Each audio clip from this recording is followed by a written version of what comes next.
We're back. I like this hook. You got a book you want to tell us about? Well, let's talk. There's no other place to do it. Only on Catch the Craze. Another one on Twitter following me. Catch the Craze. Welcome to Catch the Craze podcast. I am the man with the plan, and my name ain't Stan, but I am with. Oh, you're done? You didn't say your name. You said all that. Sam the Crazy Man. There you go. And you is? I am George, the Dreamer Medina. There you go. See Better? that? There you go. Much better. Right. So, All right, cool. I won't sing this time. You won't I sing? won't sing, but I Save could it. sing. Save it. I could sing for you. Save it. Oh, God. I like the way you look at the camera. Yes, I say, darling, you. Yeah, how were you when you were like a little kid? Like, were you like around your family? Were you like? I was oppressed. Do you remember? Yeah, right. Do you remember Eddie Murphy's? Eddie remember Murphy's. What's the what was his show? The one where at the beginning of the show he's a little kid telling jokes, and he's telling about that joke about the that was Delirious. Kicked them in the ding ding. Yes. Was that you? Like, were you that kid? No. You weren't like that. I was the shy kid. Really? I was the shy kid. I would not have. I was the kid who was quiet, and I always had a crush on the prettiest girls, and I was afraid to talk to them. And I didn't know the power of my cuteness when I was young, right? So I didn't know it. My sister knew it because she was always annoyed because her friends were always had crushes on me, but she would never. How much older is your sister? She's 1 year younger than me. She's 1 year younger. She's so 1 year, her younger friends Yeah, were so all her- like, "Who's your brother?" Yes, who that? Right? Okay. So she never told me because she used to be angry. So I didn't realize. I just didn't think I had game, because she wouldn't tell me. And the girls that liked me were afraid to talk to me. Didn't know that I was afraid to talk to them. Right? Yeah. So come and talk to me. I really want to meet you, girl. So when I was a young lad, I was very shy. I would prefer to sit in the back of the class. I would not like to raise my hand. It wasn't until I got to. It's story time. It wasn't until I got to the third grade where the tiger started coming out because. Wait, what grade? Third grade. The tiger in third grade. Not with the lady. Not with the ladies. I'm talking about realizing that I needed to stand for something because me and my friends. It was Raymond and Angel. Were you a big kid or were you like a little kid? I was a tall kid. You were a big kid. You were a big 8-year-old. I was tall, skinny. So you were in the back of the line. Yeah. I was on the back. I was always the second tallest in the class. I was never the tall. I used to get pissed. I used to get mad at the tall guy. I said, I don't want to look up to anybody but me. Right? So I remember we used to get bullied. Me and my friend Raymond and Andrew, we used to walk to school and these guys used to chase us. And it wasn't until there was two incidents. One, there was a big guy who used to bully us and try to steal our lunch money or whatever. So I told my aunt, who got her boyfriend, Freddie. Now, Freddie was a little guy, right? But Freddie walked us to school. And this guy was my height, 6'2". Freddie was about 5'2", right? And so Freddie's walking us to school, and he just knocked the kid out, right? And so the kid never bullied us again. Then there was a group of guys that would chase us or whatever. So then one day I got to school, my friends Raymond and Angel were crying in the schoolyard because they caught them and they hit Angel.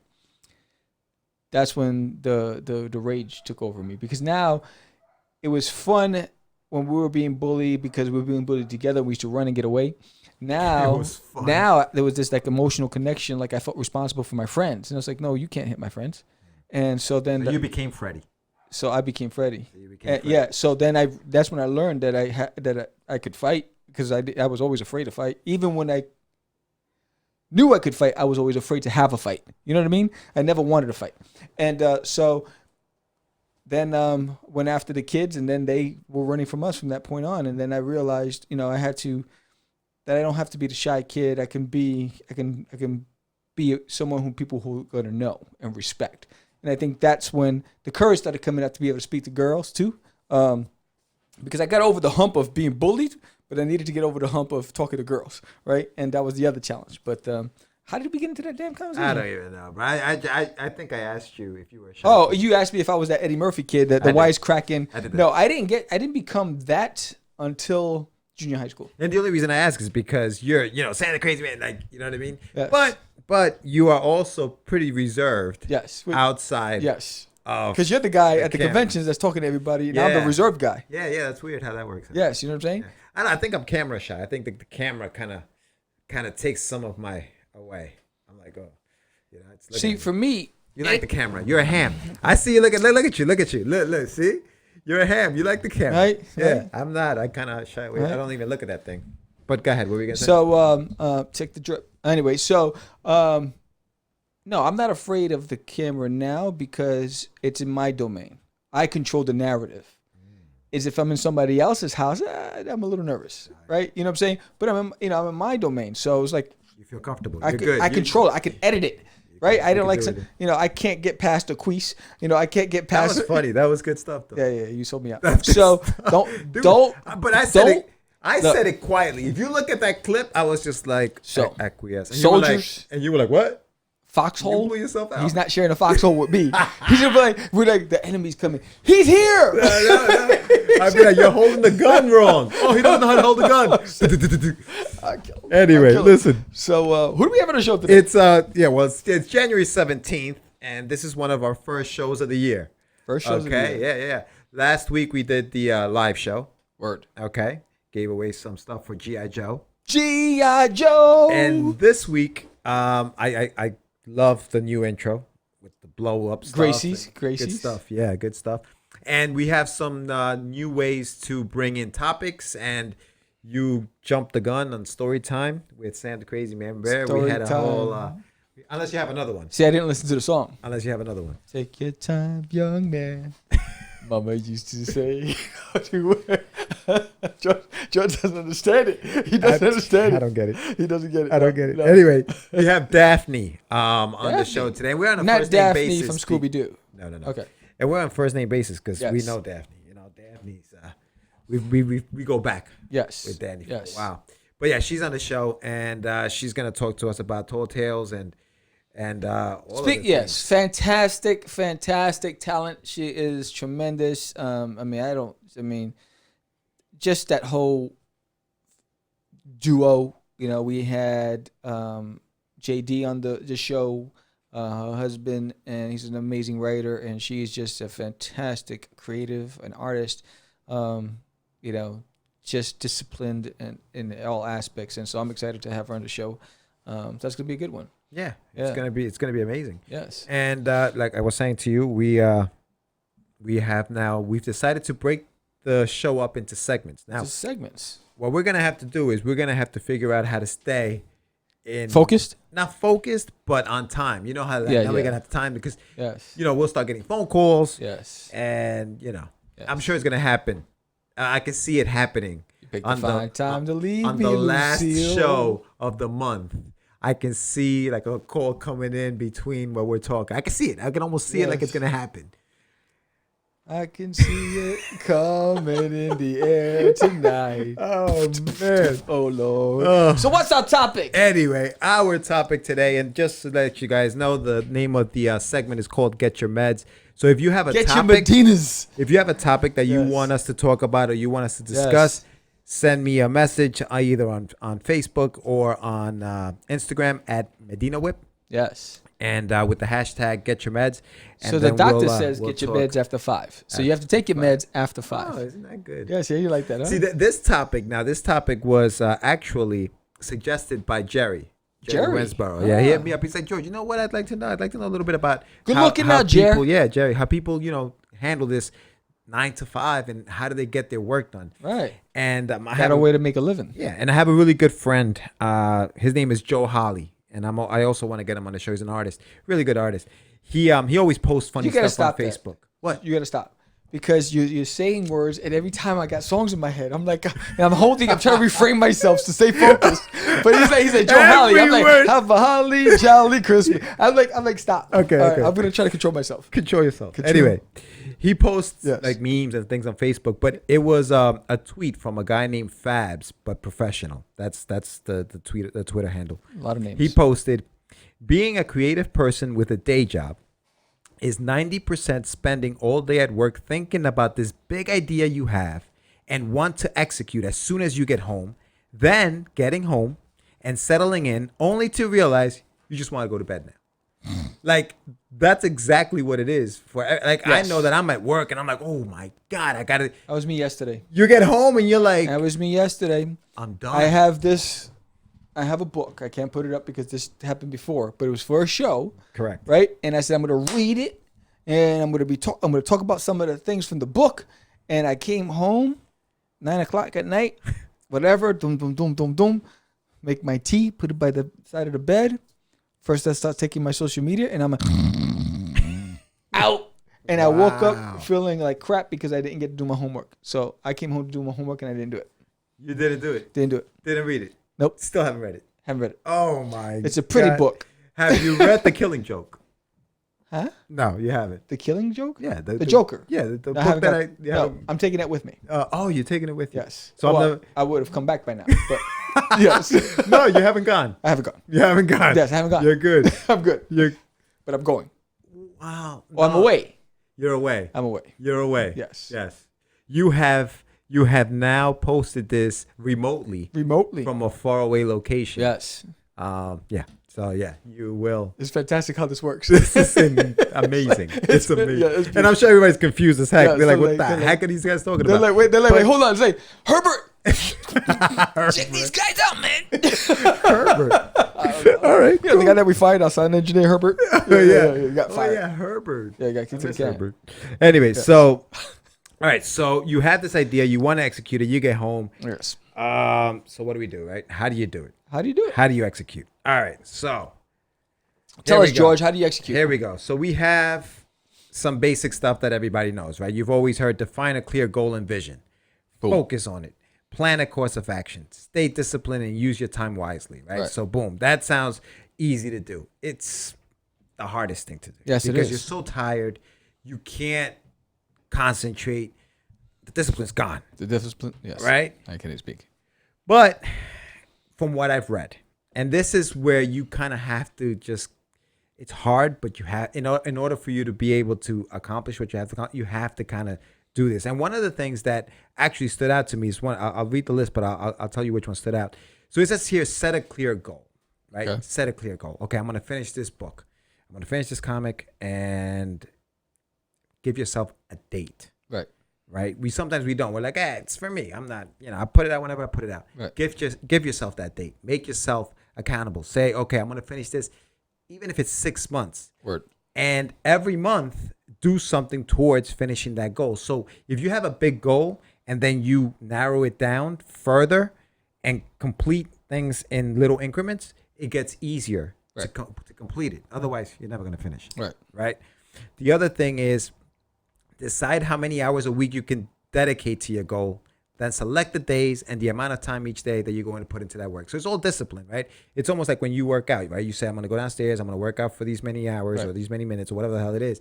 And you do it. It's the same thing with this. Right. It's like, okay, on Tuesday, I'm going to get home and from 6 to 8, I'm going to work on this and do it. That's what it is. The thing that I found most interesting is accountability. Make sure someone else knows about these goals. Right. So don't just keep them to yourself. Say to your wife, your friend, your whatever, look, dude, from this time, I'm going to be doing this. So that they look at you and say, hey, did you do that? Right. That you were going to do? Remember you said you were going to do that? Did you get that done? If they care enough. Well, yeah. You got to get the right person. Yeah, big time. Yes. Because if they don't care. They're going to forget. Oh, I forgot. Sorry. Yeah. Or they'll say, yo, dude, no, forget that, man. Let's just go to the movies. Word. Yes. You know what I mean? So that. I don't know how you feel about this. What? One of the suggestions was get up an hour earlier to take care of stuff that will take up time you will need to work on. That will take time away from your passion. I agree with a stitch in time saves 9. One of the things that I do is I get up about 4:45, so I can work a couple things. Okay. So number one, by 5:30, I have to be in the gym working out downstairs, right? So I get up at 4:45. It gives me an opportunity. Take the dogs out to the yard. Okay. let them do their thing, pick up their stuff, give them their stuff, take my pre-workout drink, have a banana in my pre-workout drink. While that's setting in, I'm feeding the dogs. Boom, boom, boom, boom, boom. They're done eating. I take them out again. They do their thing. I clean that up. Boom, boom. Now I go and I'm ready to work out by 5:30. So 45 minutes. So then I'm working out. During my workout session, I'm actually also on social media, right? So I'm checking on any updates, any new hits to our sites, any new followers, whatever. I'm responding to any questions, whatever. So I do that, and I'm listening to a lot of motivational stuff in the morning when I'm working out. I got that out of the way. So by the time I'm done with that, then I need to laugh, right? So because it's like work. Because for me that I put in an hour of grueling workout. I have my egg whites, I have my oatmeal, I have my green tea. I sit down, I put on either Sinbad, something to just boom. Sinbad, Sinbad. You know what? Sinbad is underrated. Yes. How funny Sinbad was. He is freaking hilarious. Is he still doing stuff? He's still doing stuff. He travels, he does tours. Really? He's still doing stuff. He was out of commission for a while because his leg and his foot, whatever. But yeah, he's back in the game. But clean comedian, no curse words, no profanity, but he's hilarious. He did an entire segment just asking the audience, and you're talking about as a show, as a show, yeah. So go to YouTube, and he did a show where he just says, what do you worry about, and then it will bring it, and then he had these one-line comebacks, these zingers for anything and everything. So for me, I need the humor, right? So I got that going, and I'm planning out the week in my head, right? Take a shower, get dressed, now I'm off to work, right? But even as I'm going to work, I'm planning things out, right? So what do I need to do tonight? All these things, whatever. And I have a 70% success rate right now when I get home to get the stuff that I want to get done. If you do all that. If I do all those things. Gotcha. Like for instance, like last night, I didn't get jack done. This morning, didn't even get to work out. So it threw me off my game. Wow. Right? And so I feel like crap today. So I was like, how do I recover from that and make up the lost time? So it's a challenge. So you got to find a way. You got to find a routine to keep you focused because nobody else is going to keep you focused. Yeah. No, and it's you were talking about some of the things that you do as far as like getting on the social media. I was reading this article when I was looking through this stuff, and one of the things that they suggested was sometimes it pays to hire somebody to do some of these things, like to whether it's book a show for you, right? If you're looking to see hotels and things, like have somebody to do that administrative stuff so that you don't have to worry about it, and all you have to do is concentrate on, and that sounds good in theory, but do you have the money for that, or do you want to shell the money out for that kind of stuff? Right. If you do have it, and if you want to do it, and it's something that you think will help, then go for it. Right. Do it, because it will take some stuff off your plate. Now all you really have to do is just focus on getting your book or whatever it is that you're doing finished. Right. The other thing they talked about was use your place of business, your 9 to 5, as almost like a networking ground, because you never know who you're gonna meet. Right. Talk to people. You may be talking to somebody at work who, idea. I can use whatever that person said as a line in my story, or, whatever it is that you have to do. But use the things around you to kind of help you in your creative process as well. Right. But a lot of it is, again, define a clear goal, focus on it, plan a course of action, stay disciplined, and use your time wisely, which sounds easy in theory, but it gets harder once you really sit down at that table. You're like, okay, now I got to work. But it's like you said, you have to discipline yourself to do that. Yes. And I guess the getting up early works for you, huh? It works for me because I'm in bed no later than 12, but as early as 10. All depends on how much I'm getting done. And all depends on what I have to do in the home, right? So that plays a big factor of it. The biggest killer of creativity are interruptions. Right? So you can have your day plotted out, but if you're getting interrupted by, if you have children, if you have a spouse, a girlfriend, a roommate, that throws you off your game. You know what I mean? So then, and it's hard to recover from that, because for me, it's the moment I walk in through those doors, I cannot be bothered because now I'm in the game. And there's a lot of things that are very frustrating when we rely on technology because technology is not reliable. All these damn Apple computers, all the constantly having to download an upgrade, and now your system is taking time to do that, and you have to wait, and you got to restart, and all this. That stuff drives me nuts. So I can come in, plan, and then all of a sudden it says upgrade, need to restart, upgrade, and it slows, and then I'm like, and you're waiting. It's the wait that kills me, So you gotta find a way to be creative. I just recently did some sketches because I want to start drawing again on one of my books, and so in order to get creative, I said let me draw from some of the characters that I like. So I picked up Mouse Guard and I said I'm gonna draw some of the characters from Mouse Guard. I started sketching, just to flex my muscles and get into a zone. Did it work? Did it work? Some of the stuff? Yeah, it worked. And so I find that, but drawing somebody else's stuff before I start mine helps me just release the energy and start looking at angles and fluidity differently, and so that when I'm ready to start, it's easier for me. And that's just my way of working. Yeah. No, definitely. Yeah, no. What I've been doing is I just for Christmas I got this iPad. Yeah, I noticed. Yeah, Man. it's nice, dude. He's got an iPad and an iPhone 11. Yeah. Well. Yeah, I told you why I got that. I hear it. Yeah, I know. He's balling. Told you why. He's balling. No, this was a gift. Yes. My girlfriend loves me. She's wonderful. Yeah, it was a gift. I know. I got the iPad gift. Pro right there. Which one? Oh, do you? Yes. Is that a gift? You're talking about me balling. Huh? You got a Pro. This isn't a Pro. That's a Pro. No, it's not. It's little. That's an iPad Pro. Oh, yeah? Yeah, that's what it looks like. Is that what you got? Yeah, I got the same exact one. No, I just have the keyboard frame that looks like it's a computer, but it's housed in the... Wait a minute. You stuck it in there? Yeah. This is the iPad Pro. This is just the keyboard.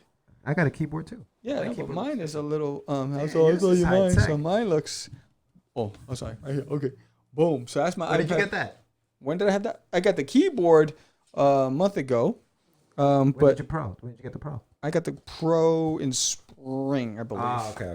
So this is my... See? I love this thing. Yes, and I have the pencil, too. Yeah, I love it. Yeah. The reason why I know it's a Pro is because you have that pencil that only works with the Pro. Oh, the pencil only works? Because you have to charge it on the Pro. Oh, really? Yeah, that's Pro's the one that charges it up. Yeah, no, it's a cool thing, man. I'm doing more writing with this thing. Yes. On me because unlike a laptop, it's less bulky. And the reason why I'm sorry to cut you off. The reason why I got this one is because I can turn it, bam, okay. and I can use this and I can draw. Okay. And then I can just flip it and turn it and then. Bam. Yeah, no, technology is amazing, dude. I mean, it is a pain in the butt, but it's also amazing because the things that you can do if you use it correctly. Word. But yeah, no, that's hopefully that helps, Jerry. I'm sure that there are other things, and hopefully, I mean, it's a quick segment. It's not a full hour on this thing that we could probably do. But I think the key to it is, and he's been doing. Jerry, he's got 5 books going on. My man doesn't sleep. He just goes in there and does. I think a lot of it is how do I stay motivated? I think part of the question is, right? How do you stay motivated to continue to do this? And I think it's the love, right? It's like, I know what I want to accomplish, and unless you stay strong, you're not going to accomplish it, so you might as well just do it. Just finish it. But, just stay disciplined, man. I can't wait to see what he finishes. Right, and I think the biggest thing is you have to have a planner, a calendar, right, that you use as your guide. So it's, all right, I have a goal. Now let's outline the steps to achieving that goal. Well, that's part of it. Yeah, exactly. Right. You know what I'm saying? So simplify. I think the biggest thing is just, all right, within this time frame, I can do this. Within this time frame, I can do this. And be realistic with the time frame that you give yourself. You allot yourself, and then you also gotta once it's done, then what happens? Right. Yeah. Right. So that's the next phase of the after 5. But you got to find a way. Number one, I think a lot of it has to do also is don't eat a lot of heavy carbs in the evening because that's going to make you tired. That's true. That's why I drink the veggie drinks. That's amazing, dude. Right? You don't think that. Like, your diet has a lot to do with it, too, right? Because then you're going to get groggy, sleepy, tired. You won't see me having pizza, potatoes, rice, any of that stuff after 5 o'clock because I need the energy to go through. Like today. What do you take? Like, what gives you energy? What gives me energy? Oh, like I have my egg whites in the morning and I have my oatmeal in the morning. And that's the oatmeal's the energy, right? The egg white's the protein. Oatmeal's going to give me the energy to start the morning. And then, but like the after 5 o'clock, you get home. What do you eat? Oh, I usually have a protein shake. So it's 2 scoops of protein powder, but then I have a lot of vegetables, like we talked about in one of the shows. I put all these types of vegetables inside my blender, and that helps give me the energy to get through the night. There's nothing heavy sitting in my stomach. Right. And for lunch, I'm either gonna have a chicken or salmon or some sort of fish with vegetables, and that's what helps me. That's why I'm not feeling exhausted or whatever throughout the day. Like even like today, because I didn't sleep much last night, I was exhausted all day. So how am I get through the night, right? So I had some chicken, I had some veggies, and I'm having tea, and I feel good because I don't have anything sitting heavy. I feel all right to get through. Yeah, man. There it is. So that is our segment After 5 on After Chinko. Get Your Meds. So next week we'll be talking about another topic. Yes. Called Are You Born With It? It's about, are we born leaders or are we made leaders? And we'll talk about that next week. Well, a little tease on that next week. And then we'll have story time. Story time. Next week as well. Yes. Oh, remember the magical garden? The magical garden. Story box. Nothing. The story. No.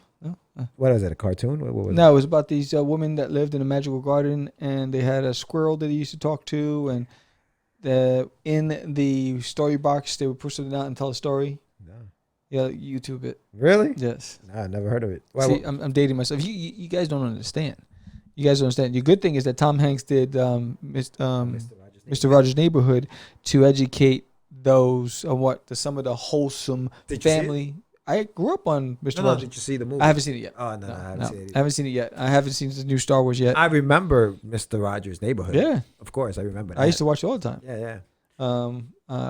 But those are the family values-based shows we grew up with. Now, there's so much crazy stuff on TV, and even the cartoons cross the line. There's no. Well, it's funny because I remember when The Simpsons first came out, and they were one of the first shows to kind of cross that line. But that was like adult comedy, and it was an evening. Yeah. Yes. And now all cartoons. Everybody's doing it. Everybody's doing it. South Park was crazy. South Park was nuts. South Park crossed. South Park is no joke. Pushed the limits. South Park is. They're doing a remake. Are they? Yes, they're doing a remake. I read it on. Where did I read it? I saw it on either an interview on YouTube or I read it on Instagram somewhere. Yeah. You know who did that? The Boondocks also had a lot of the Boondocks. Yes. Adult thing. I remember when that thing was on the Source magazine. That's what I meant. The Boondocks. The Boondocks is coming back. Oh, the Boondocks. Yeah, okay. they're coming back. Yes. Yeah. I remember when they were just a comic strip on the Source magazine. Yes. And even before that, Aaron Magruder, he did that as a comic book, as a comic strip in his college newspaper. Yeah. So it's amazing how that went from that to like what the Boondocks became. Yes. But anyway, so do you want to go to a commercial break before Daphne calls, or do you want to continue? Don't know. She's gonna call on time. Okay, so we don't know yet. So I'm just gonna wait. Swing it? I'm gonna wait to hear ring a ding ding, and then I'm gonna do my thing. So when you hear the ring a ding ding, you're gonna know we're going to commercial. We're gonna go to commercial. Straight through. That's boom. how I do. We're not even gonna stop. Hey, we'll be right back. No, boom. Yes. Commercial. No. Done. We're going straight to commercial. Did you see my man Eddie Murphy host SNL? Yes. Did you see it? My favorite was Gumby. Wait, he did Gumby that night? He did Gumby, yes. Oh, I must have fallen. He did Buckwheat. He did Gumby. He did the family values. When he's talking to the family and they're doing the flashbacks, he goes, there's nothing more important in the family than they saw the flashbacks before the dinner. He's like, let's go to commercial break.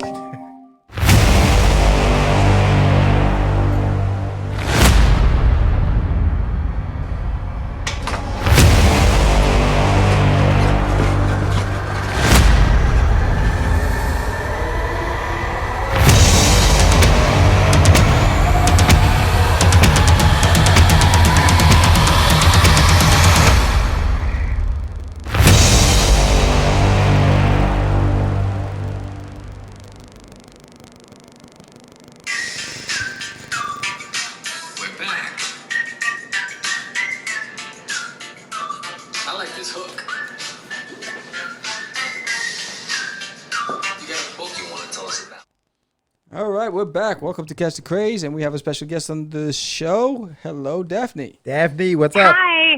Hey, how you doing? Good. How you been? Oh, good.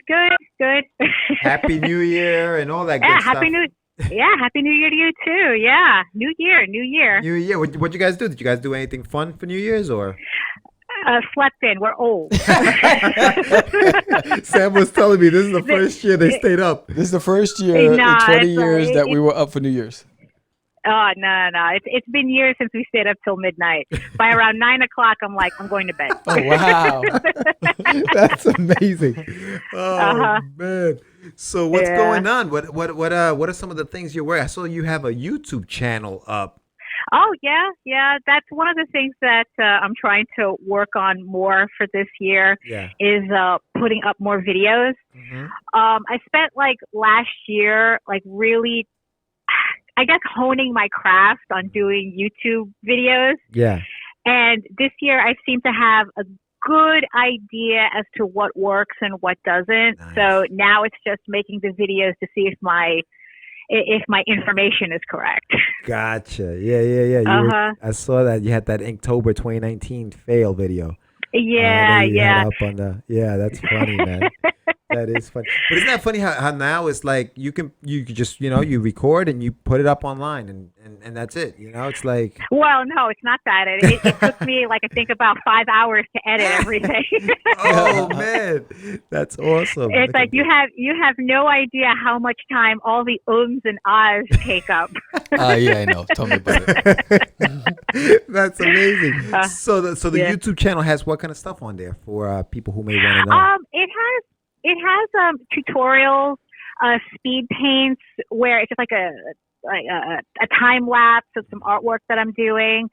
I have some art supply reviews, and when I'm feeling really frisky, some commentary. Nice! Wow! Yeah. Look at you. Yeah. So so it's like I try to keep it pretty much art focused. Mm-hmm. I had some various stuff, a lot more various stuff before when I was trying to figure out what to do with the channel. But once I had enough videos on there for the algorithm to start working in my favor, then it's like, oh, okay, so this is what works, this is what doesn't. People they like the art supply stuff, but they also like the commentary. So now it's just trying to find a nice middle ground as to like what people really want to see. So. Okay. Right. Gotcha. Uh-huh. Yeah, no, that's awesome. So Daphne, now that we got you on the show, I wanted to ask you a little bit about your background in the art field, right? Because I've known you for years and we've seen each other at conventions, but I've never really had a chance to sit down with you and just pick your brain as to like how did you get started? Like how did the love for comics and all that? Because you have tons of stuff out there. And for people who don't know, go to talltales.com. You have tons of things out there. So how did this start? Like, did you go to school for it from like when you were very young? I mean, what happened? How did it start? Actually, I didn't start. I didn't go to art school until I hit high school. So I went to the High School of Art and Design. And honestly, the comic book stuff happened completely by accident.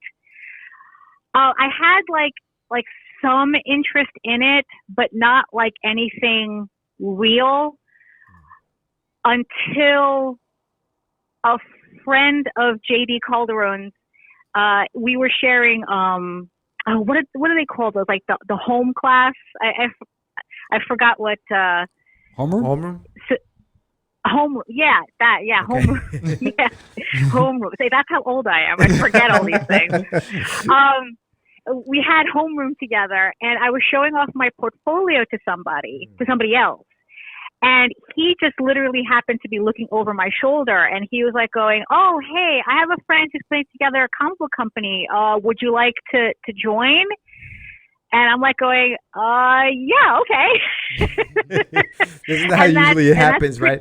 I know somebody who's doing like a company. You want to join? And it's like, okay. Yeah, really, yeah. It's like, I mean, there was like no real like thought involved. It was just like, oh, okay, sounds like fun. Right. and then 20 issues and 600 and something pages later.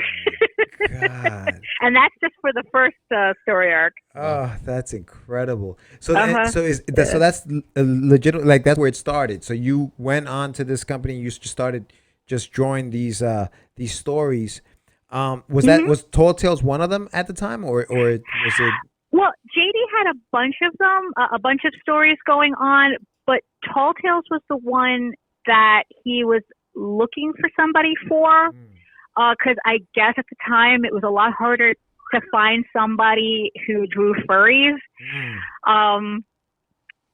So he had another person drawing Tall Tales, Right. but they were more like, their interest was more in like superhero art. Right. So it didn't quite fit the look that he was going for. Yeah. So, hey, so it's like, so it's like I just had like an interest in just drawing animal heads on everything. Yeah. So it worked out that way. That's funny because like that's exactly me. Like I was influenced by a lot of the like the Disney afternoon stuff, like DuckTales and Darkwing Duck and what was it? They were a bunch of them. And so a lot of like the Wonder Duck story that I sent you, that stuff was basically was it was created because I was so influenced by that. What influenced you drawing these animals on people's bodies? Oh, it was definitely, Disney was definitely an influence. I pretty much started working my style based on like Disney's Robin Hood before I even saw the movie. Oh, wow. I mean, it's like I just saw stills of it, and because like that, that was back in the day where it's like I think that even predates VHS. Like in order to see a Disney movie, you had to see it in the theater. Right. Yep. So there were no VHSs. Yeah, exactly. So it's like, so I saw all these stills and all these like the Walt Disney records with Robin Hood on it, and then it's like I started like working from that. And then like later on, I was really influenced by two things. It was me finding my first issue of Rocket Raccoon in a supermarket of all places. Right. And when I saw The Secret of Nim for the first time. Okay. And then it was just all furries all the time from there. That was it. Is that what your portfolio was mostly filled with? Was that kind of art at the time when you met the guys before you joined the comic book? Yeah, it was a lot of Robin Hood inspired stuff. There was like some really early furry comics at the time that I was kind of like influenced by. Because it was like the first time when I went to art and design, it was also the first time that I discovered Forbidden Planet. All right, yeah. So, and it was during the beginnings of the black and white boom. So like everybody was putting out comics. Right. And there was a lot of people doing a lot of animal-based comics at the time. Oh, wow. And so it's like so a lot of my artwork was based on that too. So that's what was in that portfolio. I can't remember anything specific, but in the general sense, that was what was in it. Yeah, wow. We're actually just scrolling through your website as we're online. Some of the character designs, do you design the characters, or do you guys kind of sit down with JD and say, okay, I'm thinking this will look like this, or like, do you pretty much have autonomy as to how the characters are going to look? Well, the main characters, those are based on designs the original artist did. I'm sure if I ask JD, he must have those original sketches somewhere. Yeah. But yeah, so the original characters, the main characters, those designs were based on those original sketches. Everybody else outside of that, I came up with them. Okay. I mean, it's very. Usually, JD lets me just do whatever I want on the comic. Right. It's only in very specific places that it's like, okay, I want this character to look like this. Right. But pretty much he just gives me carte blanche on everything. That's awesome. Do you work on anything else other than the Tall Tales, Daphne? Are you doing any other? I have a side project that I completely created on my own. It's called Ego Raven, Heir of the First Unicorn. Okay. And that one's more like my hobby comic book, if that makes any sense. So this is the stuff you do in your time off? Comic. Yeah.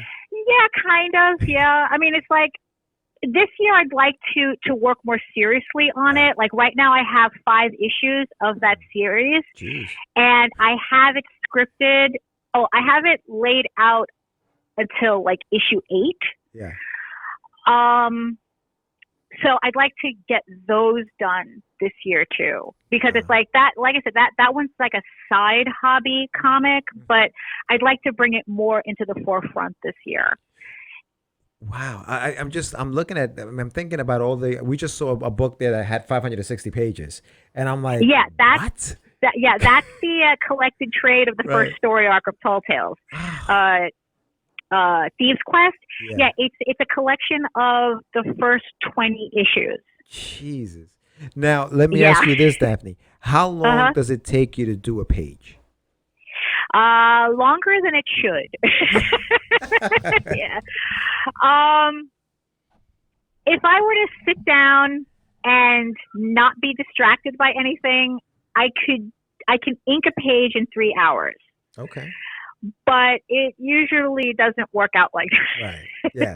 Like usually what I do with a page is what I've been doing with the new series, Tears of the Mother, which is the second story arc to Tall Tales. Yeah. What I do is I do all the layouts first, which usually takes me about like a week.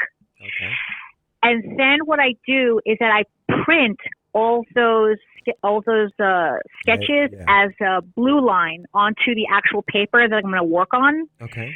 And then I do the final sketches on that, which takes me a couple of weeks to do. And then once I have that done, then the inking takes me a couple of weeks. Wow. But it doesn't sound like a lot of time until I actually sit down and do it. And like this issue 5, for some reason, has taken me 5 months to do. Like I'm just finishing this up. Wait, so how many pages is it? It's 32 pages. Yeah, 32. Yeah, okay. Yeah, so it's like it's not exactly Speedy Gonzalez there. No, but you're doing all. So you're doing the penciling, the inking, and the coloring, right? Yeah, I do the coloring for the covers because the books are in black and white. Okay. Although coloring a comic is something I also want to try doing this year. Right. More because I'm too cheap to pay for a colorist,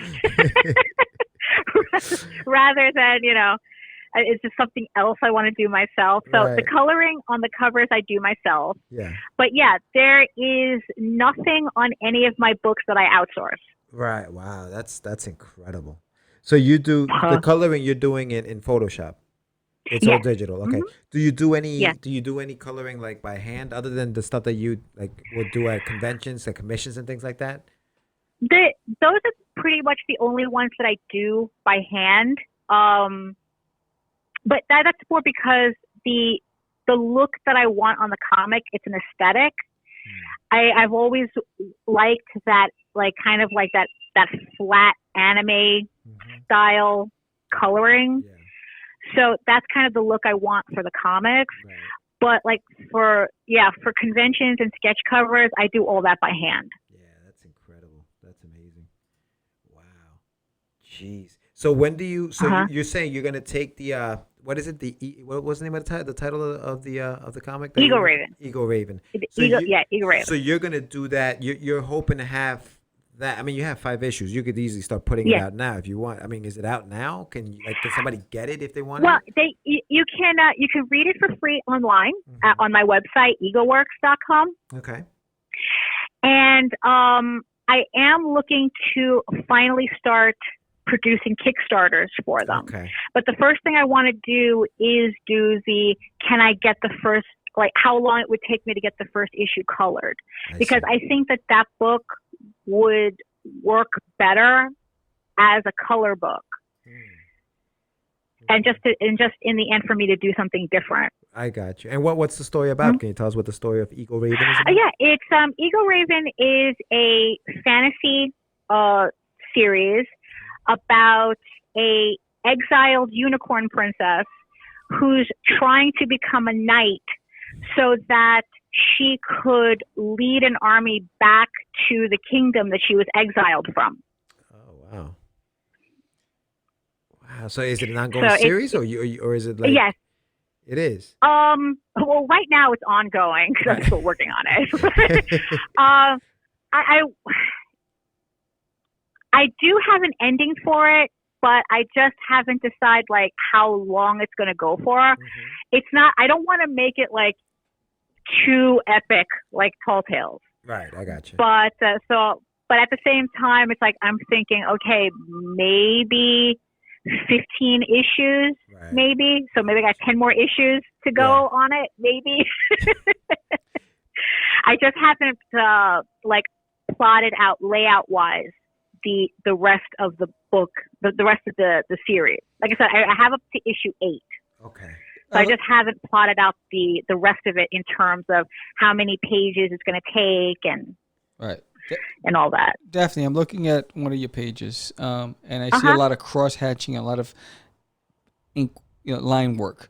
Is that traditional? You're doing it by hand, or is it on a PC? Oh, that's all. Yeah, that's all by hand. Jesus. I don't ink digitally. Oh, you don't? I just, no.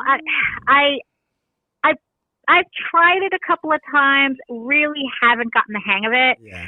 I mean, just working with pen and ink is just something I prefer. Yeah. I mean, it's like there's just something about getting your hands dirty. That's very satisfying for me. When I'm looking at the detail work, I get it, and I now empathize and understand why it's taking you some time, because absolutely, it looks like a labor of love. Yeah, look at that thing.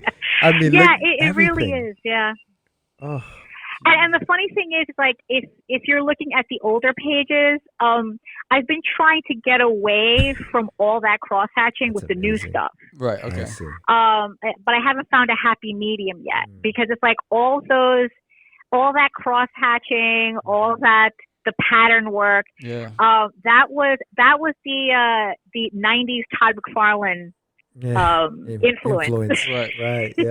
Yeah. Put lines everywhere. Right. Especially on his spider webs. Yeah. Yeah. I mean, it's like, that was a heavy influence for my inking. And nowadays I'm trying to go in the opposite direction. Like, well, how simple can I get the inking before it looks too simple? I see. Right. But it's almost giving it its own style. Like that's like the style of it now, stylized to look that way. Yeah. So it's almost kind of hard to go away from it because you've made it look like this. Yeah, no, it's very difficult. It's very difficult because it's almost like I have a fear of blank areas. And it's like every time I do a page, even with these new ones, like I have to resist the urge to not fill in everything. Right. That whole less is more thing. Yes. No, I got you totally. So the question I have is, you made the decision to make it available online on your website for free. Do you plan on monetizing it? The new issues for the new story arc is a Patreon exclusive. Okay. So the new stuff is technically monetized. Okay. If you want to see the new stuff, you have to be on my Patreon to see it, or you have to wait until it becomes available on Kickstarter as a complete book. Yeah. No, that makes sense because then that way they have to subscribe to the Patreon. They have to pay to see what else you have coming out. Oh yeah, exactly. I've already gotten hate mail over that. Jeez. Yeah, no, I had some really cranky people upset that the new stuff was behind a paywall, but it's like, hey, you have 600 pages to go through for free. Right, yeah, they're upset about so but like, you know what, that's almost a positive, right? Because if they're so mad that they want your stuff, they want to be able to see your stuff, they're angry at the fact that they can't anymore. They just right, you know. yeah. I mean, and it's not like they can't anymore. They just have to wait until it becomes available on Kickstarter. That's true. But yeah, I guess it's like, yeah, they love this stuff so much. They got angry at me right. for putting it behind a paywall. Oh man, no, this looks great. When do you think the Kickstarter will be out? Do you have any idea as far as time? Okay. So I'm finishing up the fifth issue of Tears of the Mother this month. So it's probably by March there should be a Kickstarter for it. Okay, and you'll be promoting that on Facebook and on your all your social media? Oh yeah, absolutely. It's like I also have on my website. There's also you can sign up for a newsletter where I send updates. Oh, all right, perfect. Wow, that's amazing, Daphne. And you also get $40 worth of free comics by signing up.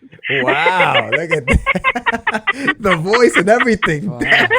Good job, Daph. And so basically, you also manage and design your own websites. Yeah, everything. It's like that's why I'm so tired all the time. Yeah, you're busy. You're busy. Yeah. It's like if I'm not drawing, I'm doing the back end of everything. If I'm not doing that, I'm putting together the books. Like every book that JD puts out, I'm the one putting all that together. Right. Yeah. So and you're doing all the lettering and all that other stuff too, right? Well, he does. Yeah. He for his own books, he does the lettering. Oh, okay. You know, at least he can do. Yeah, he can do something on his own.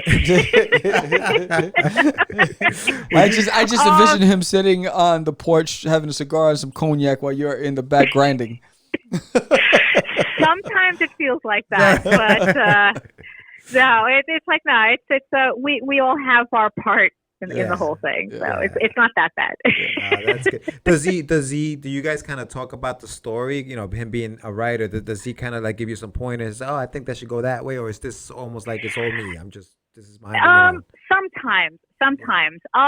With Tall Tales, he pretty much told me that it's like, oh, this is like kind of like your book, like. And so it's like he kind of like to keep a hands-off approach to it once he gives me the script. Yeah.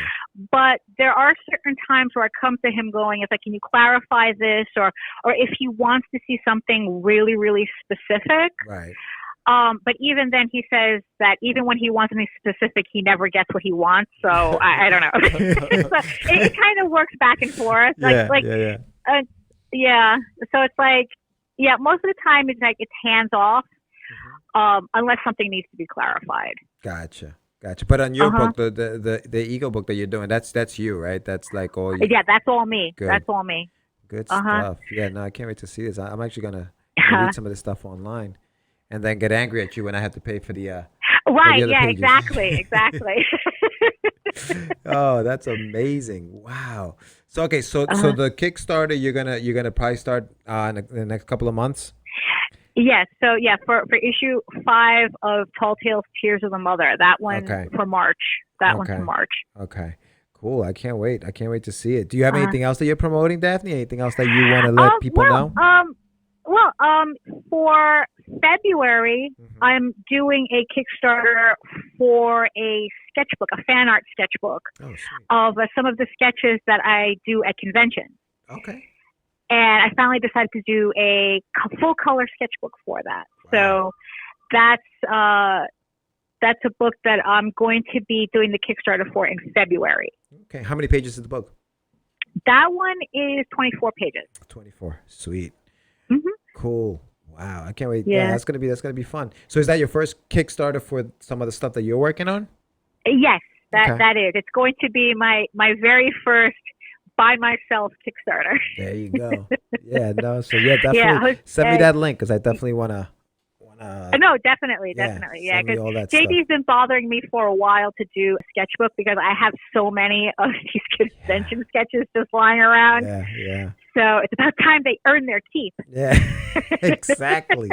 All this work you got done. I can't believe one of those books is like 500. Like that's on number 560, and I'm like, holy cow, that is just an incredible amount of work. I mean, to put it in perspective, a 20-year effort. Well, yeah, that's true too. Like, yeah, I was like, I did the math on it, and I was averaging about 9 pages a month.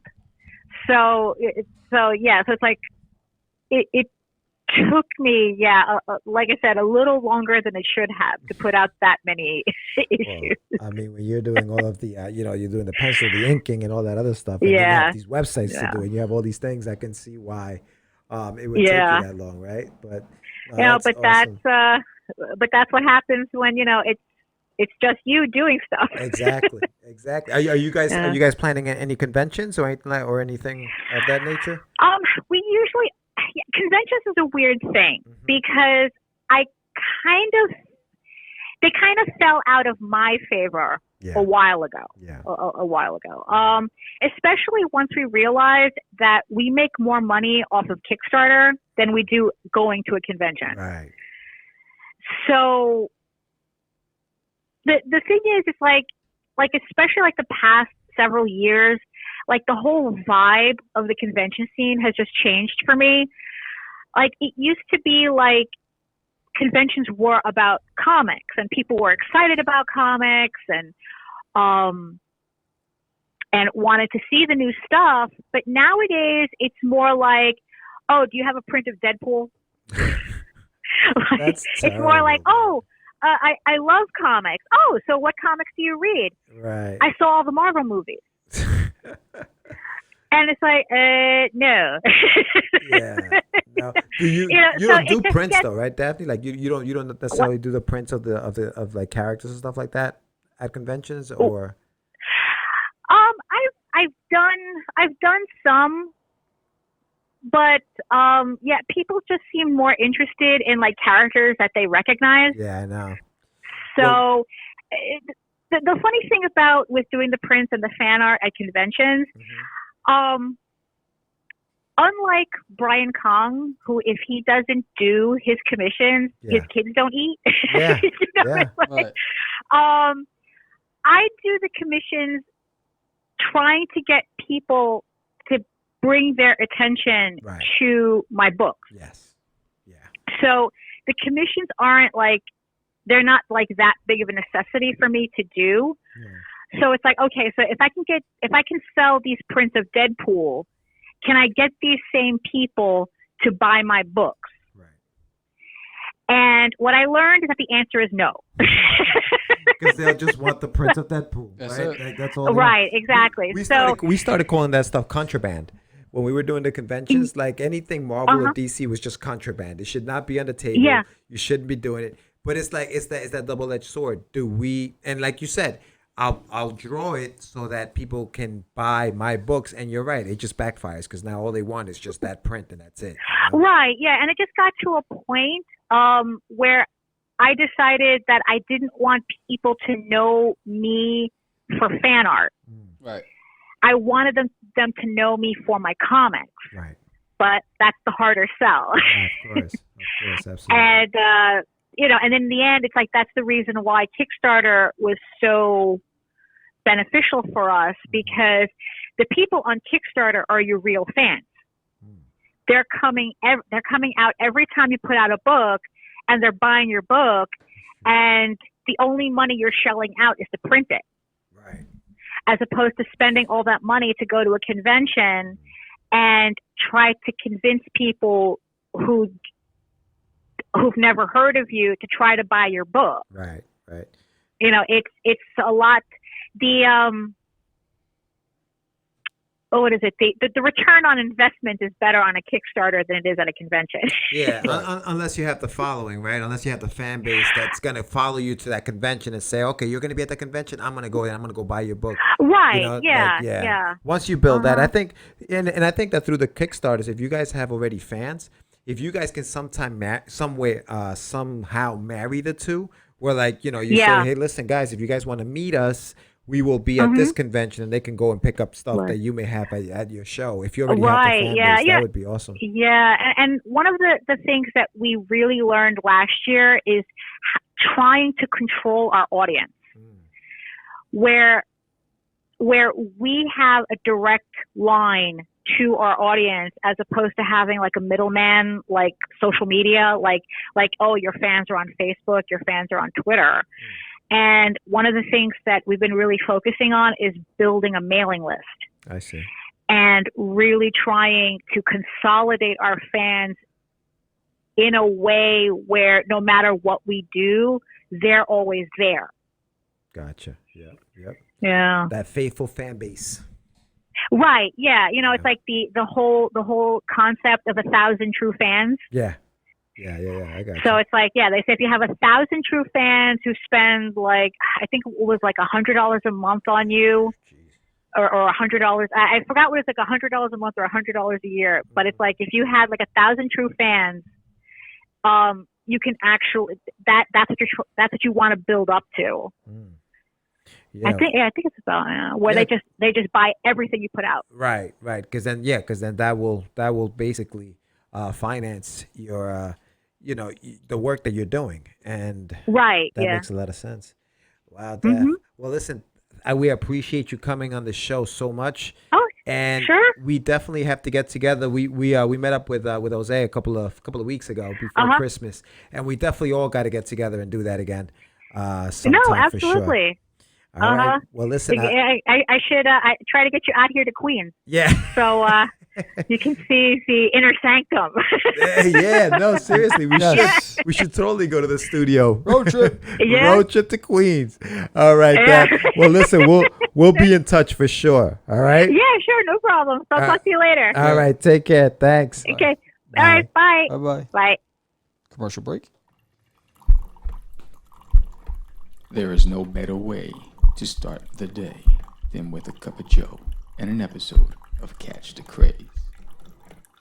I'm so crazy, you so crazy, crazy. Who's the craziest? I'm so crazy, you so crazy, crazy. Who's the craziest? I'm so crazy. Yo. Yes, sir. That was a really good interview. Yeah, that was good, man. Daphne, she's a workhorse, man. She's just boom, cranking them out. She doesn't play, man. Yeah. I love her artwork too. She's got, like you mentioned, all the detail that she throws on those pages. Yeah. It's out of control. Out of control. Yeah, I was looking at it. I was looking at the cross hatching. I was like, oh, I got exhausted. Yeah. I was like, girl. Yeah. I get tired. You know, if I get tired. If you ever seen the nailing in my toilet, it's just simple little clean lines. Quick, yeah. You know, if I have to do backgrounds, I hate it. But you know what it is? Oh yeah. But you know what it is with duty is you're gonna add color on that thing. Yes. So why are you yes. gonna add all the cross? I'm gonna color this and add the shading in with the color. She makes up for not putting the color Correct, with because all the it's detail black and work. white. Right. She throws in all that detail, and I'm thinking, and I mean, obviously, coloring has evolved so much. I'm just like, how do you go in there and just color all of that stuff over it? And I'm, obviously with layers and all that other stuff, Right. it becomes a lot easier. But yeah, I mean, it's a lot of. It looks like a lot of work. Yeah, it's crazy. I mean, it just it puts things into perspective of why it takes 5 months. Yeah, because she's doing anything from scratch. When you have multiple people doing it. Yeah, right. You usually have an inker, a penciler, a letterer. Yeah, it's a team effort. She's doing all that at She once. does her own cover work and coloring on the cover. That's right. And she's doing The websites, the YouTube, and the she's store. helping JD with his stuff. Yes. So she's got a lot on her plate. Yo, Jeez. that is Good crazy. stuff, Daphne. Amazing. Yeah. And I didn't realize that she started really doing all this stuff when she was in high school. She really wasn't like, how most people say, I started when I was like 7 or 6 Right. or I was a little kid. She's like in high school, I really got into it and really got serious with it. And look at the level of talent. It's just incredible. But we definitely maybe bring in the cameras and do a show from her studio or something. That was an idea that you were talking about. We said right? that. Yes. Yeah. Get a studio tour of the Ego Works foundation. Yeah, definitely. And next week we're gonna have June Nunez on the show. He does a lot of commercial art. He's done a lot of design on T-shirts and posters for bands and things like that. Like he works in the industry and he's been doing that for a long time. He's got a very hip hop, like it's very almost I would say graffiti like. Yes. But it's really really good stuff. He actually had a book called Cabeza. and it was dope. Like, What you call me? Cabezón. Cabezón. So we got to check him out. He'll be on the show next week, so tune in for that. And any parting words, Sam? Yeah. So for the entire month, we're going to be talking about. We're putting a challenge out there. For all you artists out there, we're looking for the best caricatures of George and I that we want to start using as our YouTube promo image. So if you're artists out there, and you want to get down with the challenge, this is an opportunity for you to get free publicity. You know, the winning piece will be used as our YouTube promo. The best caricatures of George and I. So we're going to run this contest through the entire month of January, and then we'll vote on it in February, and we'll come up with a prize. You'll get a shirt from Catch the Craze. Sounds good. Right? You get a shirt and bragging rights. Right? So the winner gets shirt and bragging rights, but and that's basically what that's cool. What I have to say. So then we'll do what we'll do is on the live show in February. We'll announce it on the live show. Okay, cool. Who the winner is. Sounds so good. get the word out. We'll start promoting that segment. Thank you for listening. I'm Sam the Crazy Man Vera, and this is George the Dreamer Medina. Look at the smile. You just want to sing. Peace. He said pieces. So I gotta get this thing going. It's just easy. It's not. Crazy. I'm so crazy. You so crazy. Acquiesce. Crazy. No, it's about my friend Acquiesce. Man, You so say my name. Say my name. Right. This is what you were thinking? Oh, You are listening. He described me. He said, "I'm the." You're listening to Catch the Craze. You're listening to Catch the Craze. You're listening to Catch the Craze. To Catch the Craze. You are listening to Catch the Craze on Catch the Craze. You're listening to Catch the Craze.